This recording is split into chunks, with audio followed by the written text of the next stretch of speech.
la suite du chapitre 4.8. Point important également, l'ordre du jour. Bien, ici il y a un certain nombre de choses à prévoir. Bon, d'une part, le niveau de la négociation, d'autre part, le nombre de questions à discuter, et ensuite, voir est-ce que vous allez avoir un ordre, ce qu'on appelle vertical ou horizontal, de questions à discuter. Bien, à le niveau de la négociation, vous devez prévoir d'avance à quel niveau vous allez négocier. C'est-à-dire, il faut vraiment convenir avec votre futur interlocuteur. Est-ce que c'est au niveau des commerciaux, au niveau des chefs de service, des patrons, au niveau de qui? D'accord. C'est important, surtout à l'international. Ce n'est pas bon du tout que si vous allez au Vietnam et vous êtes deux commerciaux et en face de vous, il y a un patron. D'accord. Il peut même voir cela comme une offense. Parce que du genre, bon, eux, ce sont de simples commerciaux. Moi, je suis le Dieu vivant chez moi. Et pourquoi leur patron n'est pas venu? D'accord. Donc, ce n'est pas bon du tout. C'est très mauvais pour votre réputation. Il m'est déjà arrivé de voir, par exemple, qu'il y a deux équipes. Ok. Dans une équipe, il y a les chefs de service. Ok. Et dans l'autre équipe, il y a les chefs de service plus le patron. Bah, quand le patron a constaté qu'il n'y a pas de son homologue en face, bah, il s'est levé, il est parti. Tout simplement, il dit hop, je vous laisse entre vous, débrouillez-vous, d'accord? Car ce n'est pas de son niveau. Euh, et attention, ça a été d'un côté où il n'y avait que des chefs de service, c'était plutôt une grosse entreprise. Du côté où il en avait patron, c'était une entreprise beaucoup plus modeste. Sauf que à l'international, j'aimerais que vous compreniez comment fonctionne, réfléchissent les patrons. Bon, vous êtes en face de moi. D'accord, vous êtes une entreprise qui est 10 fois plus grande que la mienne. Mais selon mes informations, vous êtes des salariés, d'accord? Vous êtes juste, vous travaillez pour votre entreprise et je connais à peu près vos salaires, hein. Moi, par contre, oui, mon entreprise est 10 fois plus modeste, mais je suis le patron et peut-être le propriétaire de mon entreprise. Et je sais pertinemment que, étant 10 fois plus petit, personnellement, je gagne 30 fois plus que votre PDG. D'accord. Et c'est-à-dire que, ben voilà, moi je suis, oui, je suis pas aussi énorme, mais lui c'est juste un simple salarié qui peut être viré à n'importe quel moment. Et je sais, je connais à peu près quel est son salaire et je connais ce que moi je gagne. Et donc s'il ne vient pas en négociation, parce qu'il est occupé par autre chose, bah excuse-moi, pour qui il me prend? Sachez que ce type de logique que vous aurez dans les 2 tiers de pays, hein, dans les 2 tiers de pays sur la planète Terre. Donc ce n'est pas juste des cas isolés. Et faites beaucoup attention à cela. Euh, voilà. Donc l'idéal, c'est que de votre côté, il y a les gens, on va dire, avec les mêmes cartes de visite que dans l'entreprise en face. Euh, voilà, ça c'est plutôt bien. Ensuite, le nombre de questions à discuter. Il faut que vous vérifiez d'avance, avant d'y aller, donc vous vérifiez ensemble avec votre futur interlocuteur, qu'il y a sur la liste, il y a les questions importantes euh, pour les deux côtés, pour les deux parties. D'accord? Il ne faut pas surtout pas les découvrir sur place, hein, quand vous commencez. Parce que n'oubliez pas, il y a aussi la gestion du temps. D'accord. Donc tout doit être prévu d'avance. Ensuite, l'ordre vertical des questions à discuter. Bien, il y a deux méthodes, si vous voulez. C'est commencer par les questions simples et terminer par des questions compliquées, ou bien commencer par des thèmes, points compliqués, et terminer par des points simples. Là, pareil, chacune de ces méthodes a ses avantages et ses inconvénients. Dans le cas du début par des questions simples, ok, l'avantage important, c'est que tout simplement, vous savez, les questions simples égale les réponses simples. Vous démarrez la négociation par des points sur lesquels vous êtes certain de trouver facilement un accord. Ainsi, vous accumulez un certain nombre de petits accords et vous créez une ambiance constructive, positive, avant d'aborder les questions qui fâchent, les questions clés. Ok, donc vous préparez un fondement pour commencer les questions compliquées. Et vice-versa. Commencez par la question clé, question compliquée terminée par les questions simples. Bon, ça c'est l'avantage, c'est tout simplement quand on traite la question clé et on trouve un accord dessus, là on a déjà certain que tous les petits points, toutes les petites questions, on va y certainement trouver des accords également. D'accord. Donc c'est juste secondaire.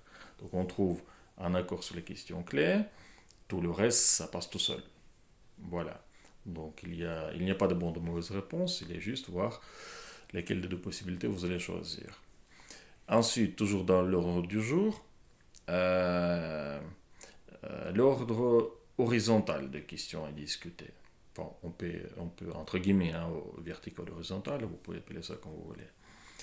L'ordre horizontal des questions à discuter, il faut juste se poser les questions.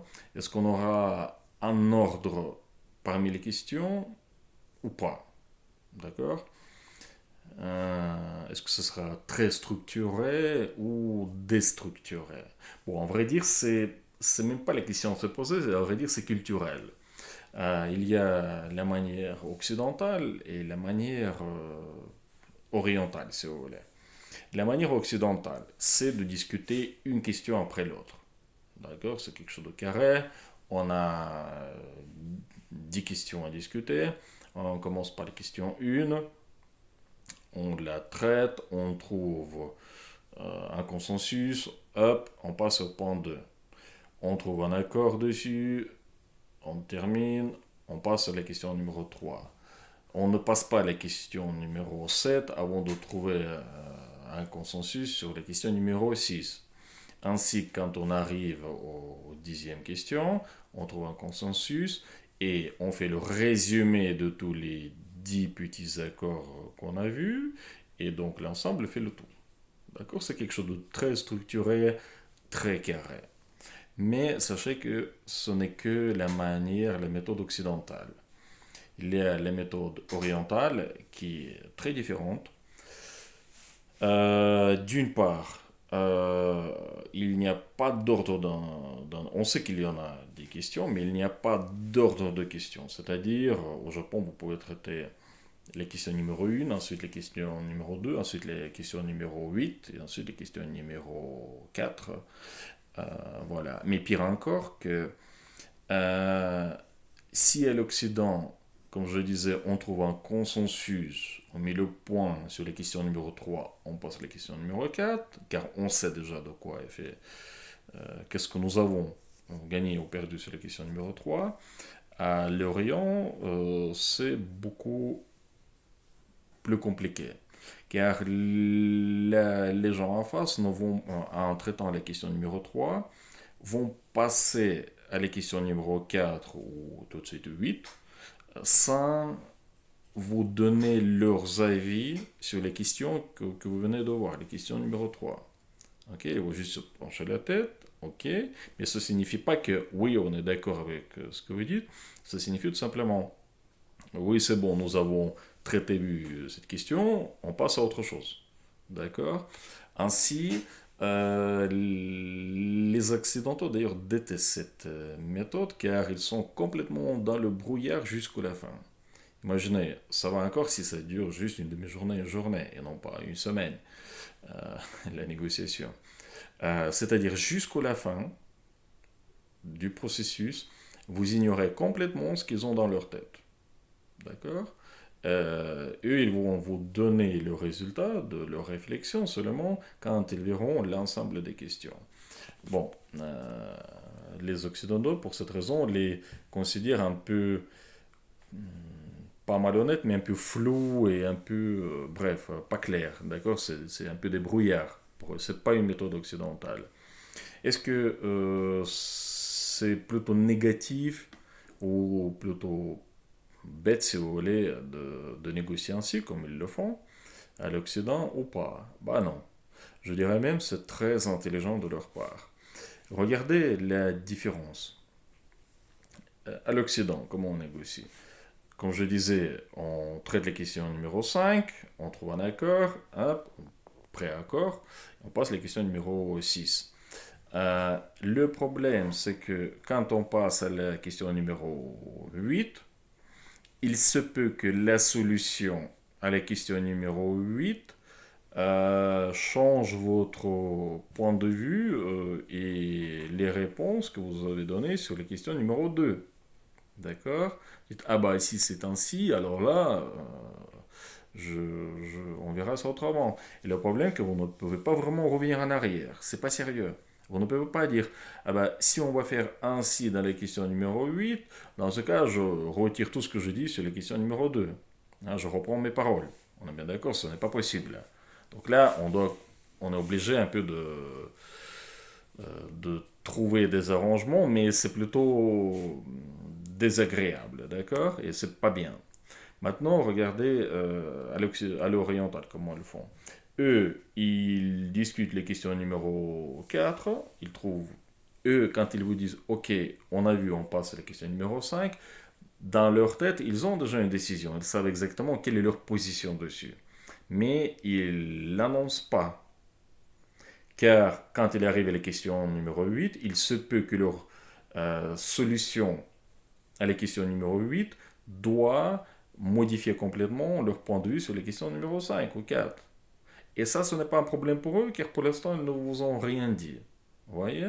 Donc, à vrai dire, c'est très intelligent, la méthode orientale. Donc, eux, ils vont vous donner leur position. Voici donc mon offre, quand ils auront une vision globale de l'affaire, et non pas partielle.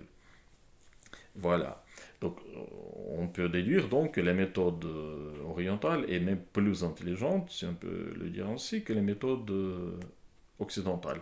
Malgré cette compréhension, je vous assure que nous ne pouvons pas faire à l'asiatique, si vous voulez. Ça va à l'encontre de notre mentalité, de notre culture occidentale, si vous voulez. C'est-à-dire, même si vous êtes conscient qu'il faut faire à la japonaise, je vous assure que vous allez être gêné à négocier ainsi. Vous allez, en tant qu'occidental, si vous êtes un, vous allez avoir la tendance vraiment d'avoir une négociation très carrée, point après point. Ok? Voilà. C'est ni mal ni bien, c'est comme ça.